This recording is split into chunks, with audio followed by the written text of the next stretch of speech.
How do you keep going when your world falls apart? It's a question adults struggle to answer. So imagine how much harder it is for a child. For far too many people, the pain of losing someone they love leads them to reach for something, anything, that may numb the hurt. Often that means turning to substances like alcohol. And when grief is left unspoken and untreated, that path can become even more tempting. And I went and sat on the stairs and I was looking through, the spindles, like what's happening. And my older sister came down and said, she's dead. And she went back in her room. So I went back in my room and I tell you that because that's how I felt the whole time. After that was alone. Ellen Ingraham lost her father when she was just 2 years old. And as if that heartbreak wasn't enough, her older sister, her best friend, suffered from a life-threatening condition. Ellen, like many others carrying heavy grief, turned to alcohol. And I remember one time she said, we were sitting outside on our porch and she said, I'm really worried. I'm getting sicker and sicker. And I said, no, you'll be fine. I really thought she'd be fine. And I'm so glad I have that memory because she looked relieved. In this episode of Grieving Out Loud, she opens up about her journey, how she faced the pain, found her way to healing, and what she wants others to know if they're struggling too.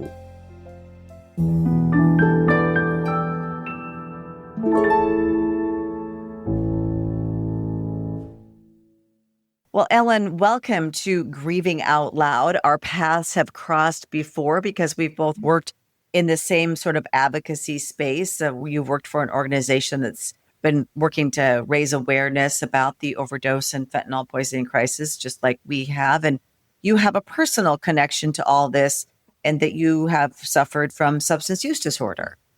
Yes, I have. I got sober when we still called it alcoholism. And I don't mind using that word. I'm in a 12-step program. We introduce ourselves. We say we're alcoholic. And that doesn't bother me at all. I understand they're trying to take the stigma out of it, which is fine. Whatever gets anyone into recovery, I'm all for it. Many paths. How many years have you been in recovery? It was 35, January 1st. Congratulations. That's huge. So we're going to talk about your journey today. We're going to talk about your battle with substance use disorder or alcoholism. And we're going to talk about how some of that is rooted in grief. Maybe all of it is rooted in grief. And you're a little bit older, not to say you're old, but you were born and raised in a time when grief was really taboo, right? I mean, It was just like, tell me, we have, younger listeners, older listeners, but can you kind of paint the picture or set up for me, the years and what was happening and going on in your family? I was born into an Irish Catholic family. I'm 85% Irish. And I say I got my good skin and my alcoholism from my genes.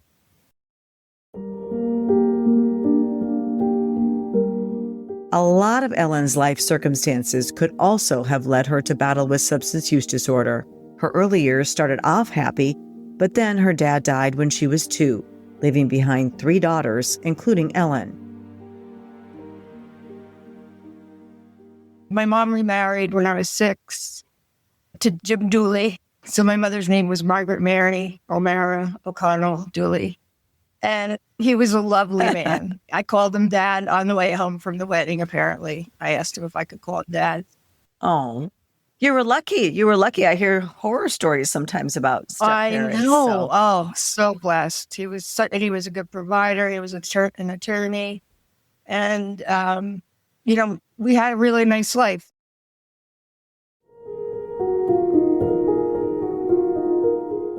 Her mom and stepfather then welcomed another daughter into the family, and for a while, life felt normal. But there was always a shadow. Ellen's older sister, Maureen, had been born with tetralogy of Fallot, a rare and serious birth condition caused by a combination of 4 heart defects. So she, the average lifespan was 10 then, but she got really good care and lived till 14. Oh. So until about she was in 8th grade and I was in 6th grade, and we were in this small Catholic grammar school, St. Joseph's in Demorest, New Jersey.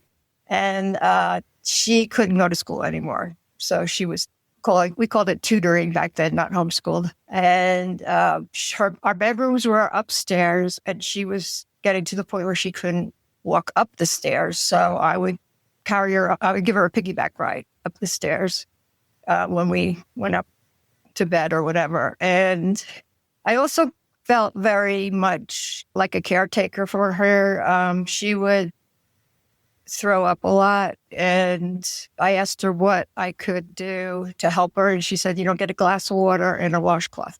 So whenever I heard her throwing up, I would bring her that. And although we had the normal sibling fights and everything, she was my childhood. She, everything, all my memories were in them. And we ended up moving when I was in 7th grade to another town that was far away from Presskill, where we lived. And I went to a public school, and she was home all the time then. And so nobody really knew her. And she died in New York Hospital when I was 12. Yeah. And so I heard my grandmother and my great aunts were staying with us, and she was in and out of the hospital a lot. So I never really thought about it. It was like kind of normal for me. And I remember one time she said, we were sitting outside at our porch, and she said, "I'm really worried. I'm getting sicker and sicker." And I said, "No, you'll be fine." I really thought she'd be fine. And I'm so glad I have that memory, because she looked relieved.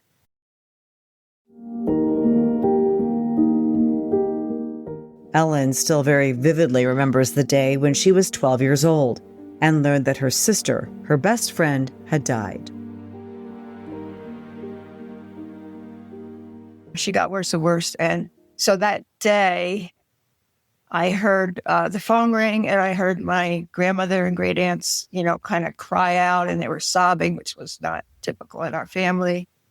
And I went and sat on the stairs, and I was looking through, the spindles, like, what's happening? And my older sister came down and said, "She's dead." And she went back in her room. So I went back in my room, and I tell you that because that's how I felt the whole time. After that was alone, because we stopped going down the shore. We had moved. So no one knew Maureen that was in my life, and we just stopped talking about her. So she was erased? She was erased, yeah. That's not unusual. I have a close friend whose aunt died, her mother and her mother's family. And the grandfather, the dad, said, "We will never speak of this again. We will never, after they buried her, we will never talk about her again." Yes. When I talk to people who lost siblings, it's the same thing. There was no such thing as family therapy, sibling therapy. No one talked to me about her. And I think I got that feeling that I was not worth talking to. Like, some people say you feel guilty that you caused it when you're a child and you're grieving, but I didn't feel that. I just felt, I didn't know it at the time. It was subconscious. It wasn't until years of therapy later that I realized that what was going on. And whenever I would see people that didn't know her, they would always say, "Your poor mother, your poor mother." And it was taking care of my mother from then on. How did your mother do after the death of Maureen? In retrospect, she was very depressed and going through the motions, and you can't blame her. I believe they did the best they can, at the time with what they had. But this sort of ignoring the trauma and the grief, kind of just putting it on a shelf somewhere and forgetting about it, what does that do to members of a family, including you? You started to talk about that. Yeah, it wasn't good. It was like a veil of sadness over our house. And it's funny, I sort of went on normally, like I didn't know how to behave in school. And so I heard someone say, a very popular girl say, "Oh, I don't show my feelings in public." And I thought, "Oh, okay, that's what I'll do. I just won't show my feelings." Oh. And I read somewhere that most tears are of self-pity. And so I didn't want to feel sorry for myself. So I kind of shut down. And it's funny, Angela, because I had like 8th grade, I hit my stride. I was popular. I was a cheerleader. I had a great boyfriend. It was like, I don't know, tucked down somewhere. But when I was voted most popular and I was sitting on the bleachers, I remember this moment. And the woman said, congratulations on getting most popular. And I just thought to myself, I have them all fooled. So part of me must have felt like a imposter even then. Yeah, I was going to say that imposter syndrome. And I think a lot of people that feel like they're sort of faking it for the world end up using a substance. Yeah. And then, of course, that summer I picked up a drink for the first time. Have you lost a loved one to overdose or fentanyl poisoning? I'd like to invite you to share their story on our new Emily's Hope Memorial website called More Than Just a Number. They were our children, siblings, cousins, husbands, wives, aunts, uncles, and friends. So much more than just a number. You can submit a memorial today on morethanjustanumber.org. At just 12 years old, Ellen didn't just sneak a sip of alcohol. She drank enough to get drunk.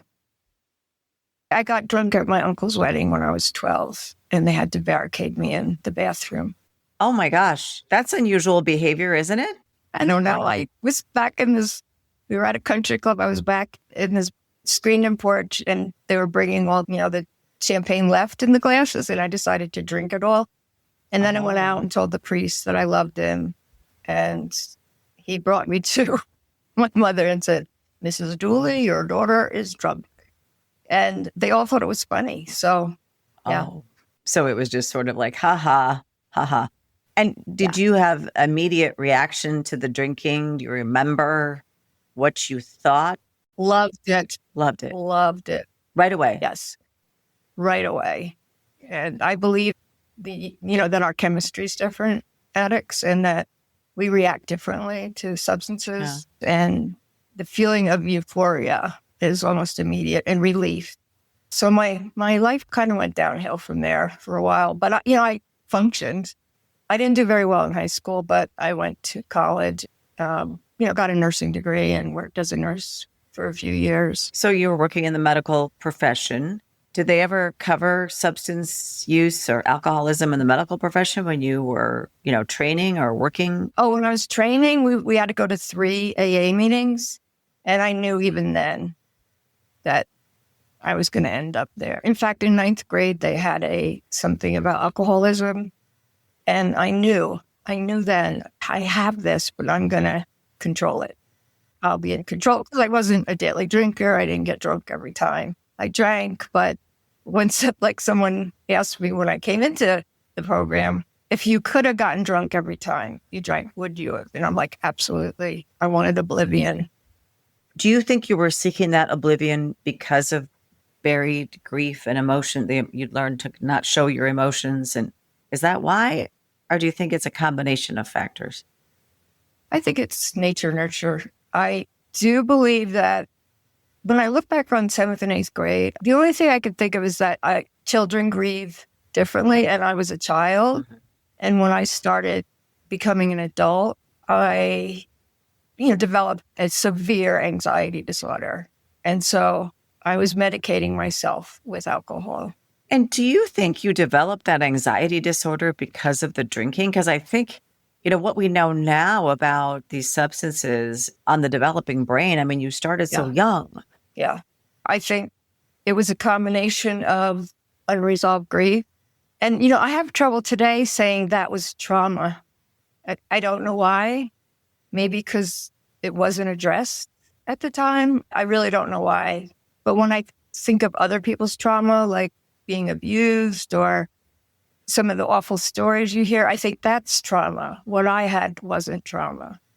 Interesting. Yeah. Because I would think anytime you lose a sibling, that's trauma on the other children in the family. And when your whole family is grieving, your parents are grieving, that's traumatic for kids because they don't know what to do. And also, you grieve the loss of your sister as a 12-year-old, but then you grieve that relationship in a different way when you're older, right? Because you realize what you lost. When you're 12, you can't really wrap your brain around it. Yeah, I think so. I'm still working on that. I think because it wasn't treated as a trauma at the time, that's the message I got. Well, thank goodness not everybody chooses to, but thank goodness people can be more open about these things today and talk about Absolutely. them. But at what point did your drinking get out of control and did you know that you really had to do something about it? So I think it was always out of control, Mm, because I would binge, I would black out. But I pretty much showed up for work, and I always had good friends. I always made good friends. I still have one of my high school friends. I have a couple college friends. I stay in touch with people. I'm very open, and I'm into forming relationships, deepening relationships. And that's another thing about my family that I learned when I was in corporate and I was doing some personality, profiles, that I'm open in a closed family. And that was another issue for me, I think. I wasn't allowed to be myself. And I felt kind of alien, and a lot of addicts feel that way, whether it's self-imposed or true.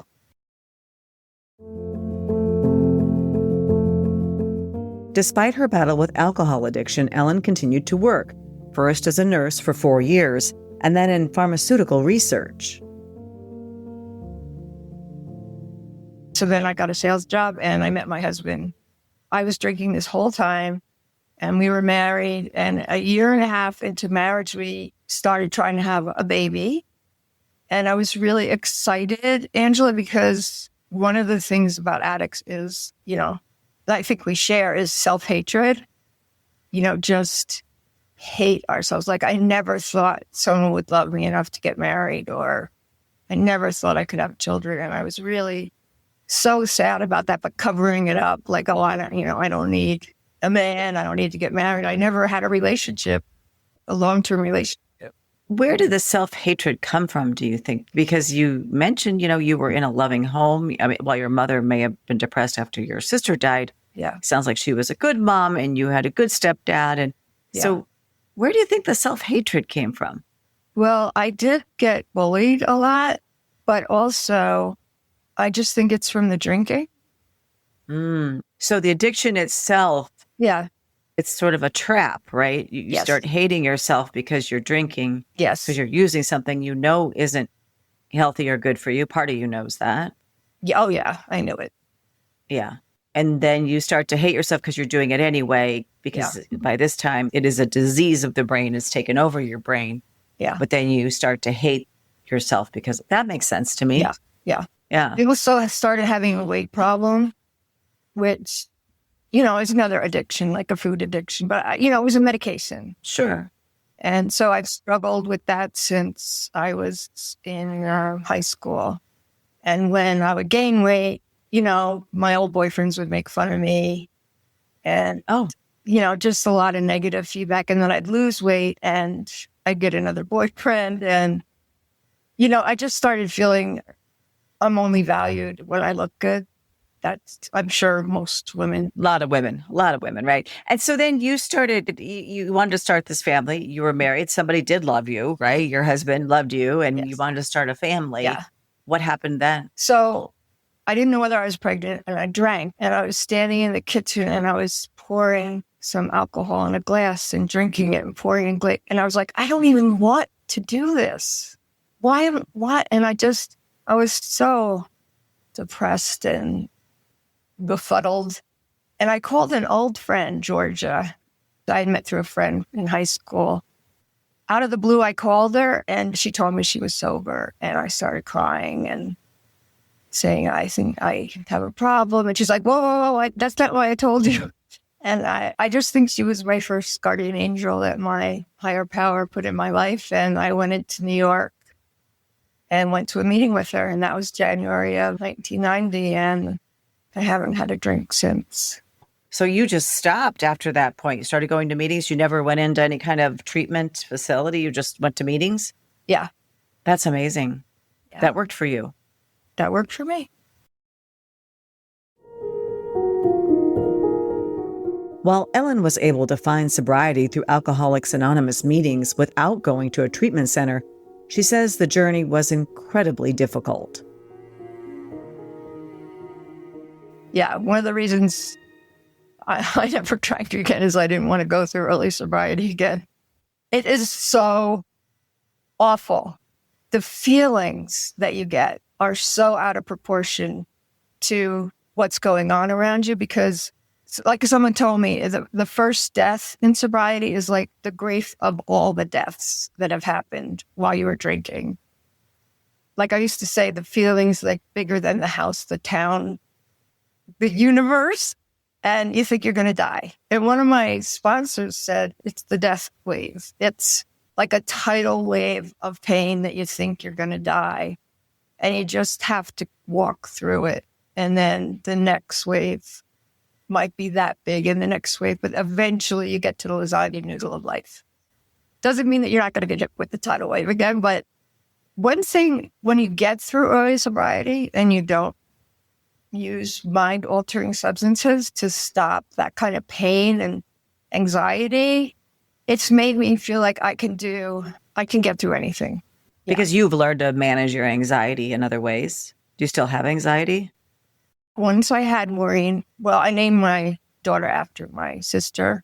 Oh. So when I had Maureen, I started getting a lot of anxiety about her dying. Oh, sure. I was in therapy, but then I really got into therapy and did unresolved grief work. And 10 years into sobriety, I had the worst anxiety ever. I had a son and gone through postpartum depression, and I had a terrible, situation in life that was a couple of years, like we all do. We go through stuff. And I got this lump in my throat, and it felt like an egg was in my throat or someone was holding on to my esophagus. And so I went to a GI guy, got an upper endoscopy, and they're standing around me, and there's all these residents. And he said, it's a classic case of something hysteria. Manufactured in your mind. Yes, it's a manifestation of anxiety. Is that common? I mean, people feel Yes. like there's something in there. I've never heard of that before. Yes. Huh. Globus hystericus, now more commonly known as globus sensation, is that strange feeling like there's a lump stuck in your throat, even when there's nothing actually there. As Ellen pointed out, it's surprisingly common. In fact, research indicates that nearly half of Americans experience it at some point. For some people, it comes and goes, but for others, it's long-lasting. While anxiety is often the main cause, issues like acid reflux can trigger it too. So I was put on an antidepressive, an SSRI, and my world changed. I was like, is this how normal people feel? It worked for me 100%. And so I'm very, very grateful for that, because I realized everything I had done in my life, and I had done a lot, and changed careers a lot, and, had children and got sober. I did all that with a terrible anxiety disorder, and all of a sudden it was treated. And for me, it worked really well. So I get upset when people bash medication, because maybe it's overprescribed, but what happens if it's not prescribed for people that need it? I mean, there's a reason. And you needed it, and you grew up in a time where not only was grief suppressed, but also any kind of mental health issue was, considered a weakness and, wasn't always treated, or people didn't even realize. Like, I have got a friend who suffered debilitating anxiety. Nobody ever talked about it. She didn't know what she was going through. Later now as an adult, of course, she understands what it is. But for a while, she was crazy. Yes. Because nobody talked about these things. Thank God. I mean, it feels like the whole world is suffering from anxiety and depression. And maybe they always were, just it wasn't talked about. Yes. And especially younger people talk about it. And thank God. And do you remain on antidepressants to this day? I do. Yeah. Yeah. They continue to help you. Yeah. That's great. I'm on Lexapro 30, which is a high dose, but it works for me. And I was on other ones, on and off, on and off. I don't do well when I'm off them. So, yeah. Nobody wants to be on medication. Right. Well, of course not. But if it helps you, it's just like any other drug for any other disease. A disease of the mind is no different than a disease of the body. Right. We'll gladly stay on drugs for a disease of the body for our entire lives if we need to, right?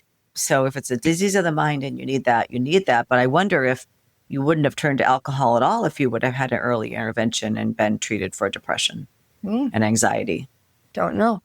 Yeah. It's hard to say, but many people are self-medicating for sure. Yeah, I think I would have always been an alcoholic, just unless I didn't pick up a drink because of the way I felt when I was on it, the instant release and relief.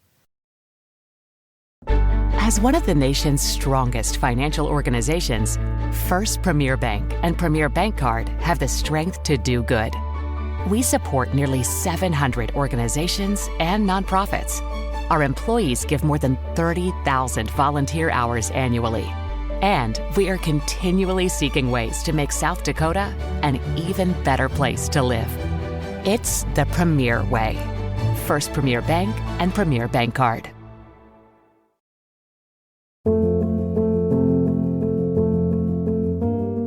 These days, Ellen is still happily married, nearing 40 years with her husband.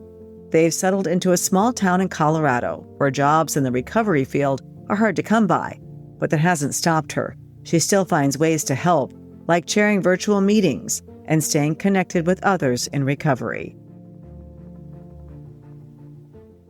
I still chair a Zoom meeting that started in New Jersey during COVID.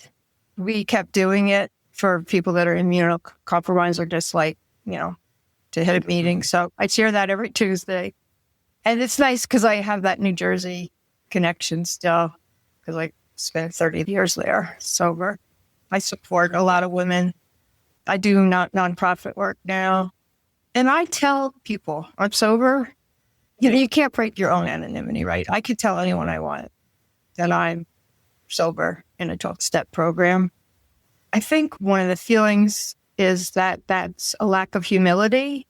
But I think if I go around saying I'm 35 years sober, that's a lack of humility. Like, look at me. Wow, look what I did. Yeah. If I just say, I don't drink, I'm sober. If anyone, ever wants to talk to someone about themselves, their drinking, or their family member, I'm always available. Sometimes I think the anonymous part of Alcoholics Anonymous can be more harmful than helpful because it's kept sort of the disease in the shadows. Yeah. And I think it's really important to talk about it and to see all the different people from different walks of life that it impacts and affects. And that's the thing. I understand what you're saying about humility, but I still think it's important to talk about our truth, not to brag, but to talk about our truth, because I think that can really help other people. Yeah, I want to normalize it and take the stigma away from it. And for me, It's a humbling experience to tell people because a lot, there's still stigma. There's still, everybody buys me non-alcoholic cider when I go to a party. I'm like, why would I drink those empty calories? Just give me some self-serve water. Right. I hear you. That was another question I actually had for you, is that alcohol is just so socially acceptable. Women are now drinking as much as men. I've done podcasts with a liver doctor about, how women are now having more liver disease. And you see this just really pushed on people. Alcohol is a part of children's birthday parties now and high school graduations. It's kind of shocks me sometimes. But how do you live in a world where alcohol is so accessible all the time and so socially expected? Well, in New Jersey, most of my friends were sober and my husband didn't drink. He was a state trooper. And I'm lucky that most of my kids are not drink. They socially drink, but thank God, really. They didn't get the bad genes, as we say in our family. So it was great because there was no alcohol in my house. We had sober parties. Here, it's a little different because I have neighborhood friends and I have yoga friends and people, that drink. I still have my main group of friends is sober women here. So what we're taught is that if we have a reason to be somewhere where there's alcohol, it's fine. You don't go hang out in a bar just to be social. And I would say 95% of the time, it doesn't bother me at all. When people start getting loud, noisy, and sloppy, I'm out of there. They always say, bring your own way to get out of somewhere. And I do. But, my daughter's friends invite us to parties and a lot of them are big drinkers and it's fine. Because It's not that I can say because I'm sober a long time. It's because I do the work to stay sober and stay spiritually fit. So it's really a spiritual program. I tried to quit drinking for 20 years and I couldn't on my own. And then as soon as the first step is admitting you're powerless over alcohol and your life's unmanageable, came to believe that second step, that a power greater than yourself could restore us to sanity. And then you make a decision to turn your will and your life over to the care of God as you understand him. So it's not that it doesn't cross my mind or that I don't want to. My husband drinks wine occasionally with dinner now. Well, when we go out, he has a glass of wine. And sometimes I just want to chuck it. But he puts it away where I'm like, push that away so I can't smell it. And, I'll always be that way because that's my body. That's how I'm built. And I accept that. And it doesn't matter so much to me anymore. Why? I am the way I am. I just have to do the treatment. I think about that a lot because I have friends and, of course, people we work with who are sober. And I think it can be a hard world to navigate with alcohol being so everywhere, right? I mean, it's just everywhere at every occasion. And I often wonder how people really deal with that. Yeah, I think it's sweet when people text me or email me and say, like with the nonprofit work, we're meeting at a bar. Is that okay? Yes, that's okay. I can go to a bar. Right. You're allowed in. I mean, and you never feel tempted. Like your husband has a glass of wine and you don't feel like. It's a thought that comes and goes. It's not an obsession. Right. You don't have to act on that thought. I think that's one thing that you learn over the years, right? Yeah. You don't have to act on every thought you have. Exactly. Yeah. And it's okay to have those thoughts. I'm not cured. Oh, it's something you'll deal with for the rest of your life. Yeah. And the rewards are amazing. I mean, I raised 2 kids sober with sober women around me. The community, the connection, it's what I sort of live for. I appreciate it. And because of those years of self-torment, if I start ever feeling sorry for myself, I'm like, look at my life, just filled with gratitude. Yeah, because you can also show people that once you get on that path to recovery, that your life can be beautiful and meaningful and so much better. So much better. I do believe, like, the more I know myself and the gentler I am with myself, I can be that way with other people and help women understand that we're just human. We make mistakes and that's okay. And I want people around me. I have this friendship theory. Like, my A team is the people that are current with me. They know what's going on. If they hurt me, I tell them, and I want them to tell me. That's very important to me if I ever hurt them. And that's how, to me, you grow a friendship and you have more intimacy. And then on my B team are just like my friends, like that I go to yoga with or water aerobics. And then the C team is, it goes on. And D team are people that I don't want in my life and I don't have time for anymore. I won't be bullied. I won't be disrespected. I won't be cursed out. And some of that just comes from age, right? As you get older, I think you have less tolerance for that kind of thing. Do you feel like you've fully processed the grief of losing Maureen? No. I still can cry about it sometimes. I still I'll have a wave of nostalgia and I miss her. And I just wonder what it would have been like to have her as an adult sister. Like, whenever I lament getting old, is that the right word? I just think, wow, what would Maureen have given to live, this long? Yeah. Thank you so much for sharing your story, your family's story, and your story. And I know there are other people out there listening that it will certainly touch and will be able to relate to what you said. I just really appreciate your openness to do that. Thank you so much. I'm really, truly honored to be here, Angela. And I love the work you're doing. And I'm so sorry about Emily. And, thank you for devoting your life in her honor. Yeah, thank you for saying that. It gives me a lot of relief from my grief to do the work. So I'm going to keep doing it. Thank you. Thank you for listening to this episode of Grieving Out Loud. You can check out other episodes, read my blog, and find the latest news headlines surrounding substance use disorder and the opioid epidemic on our website, emily'shope.charity. We've also included links in the show notes to similar episodes, especially those focused on women and alcohol addiction. And while you're there, we'd be so grateful if you could rate and review this episode. And please share it with your friends and family. You probably know someone who needs to hear it. Every share helps break the stigma and brings us one step closer to getting more people the life-changing support they need. Until next time, wishing you faith, hope, and courage. This podcast is produced by Casey Wannenberg King and Kaylee Fitz.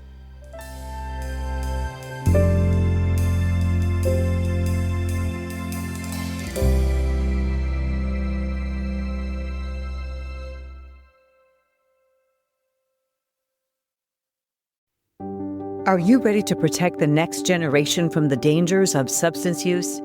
Emily's Hope has created a comprehensive K-12 substance use prevention curriculum designed to educate, empower, and equip students with the tools they need to make healthy choices. Our age-appropriate lessons start in kindergarten and build through high school, using science, real stories, and interactive learning to help kids understand their bodies, brains, and risk of drug use. We're already reaching thousands of students across multiple states, and we're just getting started. Visit emilyshopeedu.org to learn more and share our curriculum with your school administrators and counselors. At Emily's Hope, we believe prevention begins with education. Let's work together to keep our kids safe.